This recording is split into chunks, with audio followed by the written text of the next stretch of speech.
G'day, Jason Wood, that Trackman guy from Thornley Golf Centre, with a product review of the new Callaway Big Bertha Fusion golf club. Fusion, a brand name that Callaway have definitely used once upon a time in the past, but this time the Fusion technology is much more about forgiveness and help and not as much about performance. Not saying that this isn't a good performing driver for the right player, it most certainly is. But most drivers nowadays are all sold on high ball speed, incredibly low spin rate, and all talking about how far you can hit the golf ball. And I think what Callaway have done is gone a little bit back to their roots with this one. They've really produced a golf club which is very similar to the original Big Bertha metalwoods over 20 years ago, that were incredibly forgiveness orientated, all about the average club golfer who strikes the ball off center more often than not, maybe struggles to get the ball up in the air. Yes, this ball goes a decent distance off the golf club, it's not short by any stretch of the imagination, but this is really all about getting you a golf club in the hands that's more forgiving.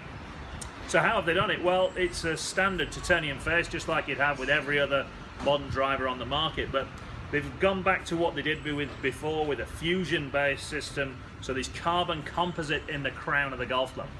What does that do? Well, it saves a little bit of weight really and allows them to reposition the weight a little bit in a different place in the head, further away from the face, more to the back corners, essentially just like giving a golf club some stabilizing bars.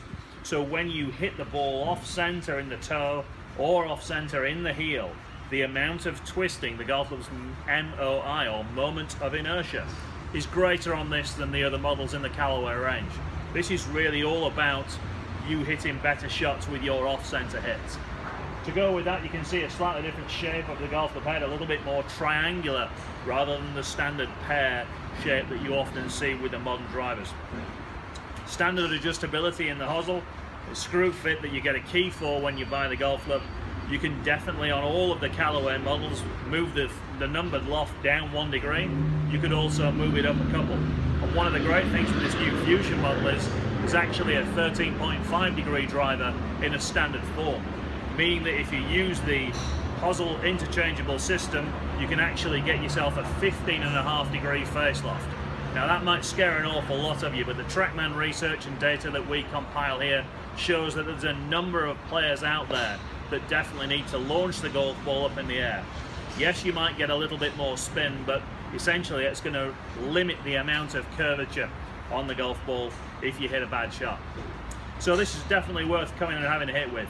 This is also the first time we've seen the new UST recoil shaft in a driver. A number of you will have already purchased sets of irons that we've fitted here on the Trackman system that have had the recoil iron shaft in them. It's a fantastic shaft. Very, very high energy transfer, lots of ball speed, not too much spin rate. This is the first time we've seen a UST version of this in the driver. There's also another stock shaft in the Mitsubishi Rayon Diamana Redboard. So it's all about forgiveness, trying to get the golf ball launching better and helping you on them miss hits. Drivers are available, fairways available, right hand, left hand, and ladies. If you're struggling off the tee, if you're struggling to get the ball either up in the air or you're struggling with hitting lots of wild shots, well, look, no driver is going to stop all of that immediately, but is this a part of the equation? Absolutely. There's no doubt at all. Players playing with low lofted drivers, stiff shafted drivers, carving the ball off right and left. If you've not got enough loft on the golf club, that certainly may be a causing factor into you hitting your bad shots. Remember that the world's #1 golfer, Jason Day, driver loft 10.5 degrees, club head swing speed 125 miles an hour, around about on average. Most of you are going to be in the 70s, 80s, 90s, maybe hundreds of miles an hour if you do very well. The average, I believe, is about 96 for the male right-hand golfer, about 70 for a lady. So it's all about finding the correct loft and shaft for you, and that has to do with how quickly you hit the ball and how well your hands launch the ball at the bottom.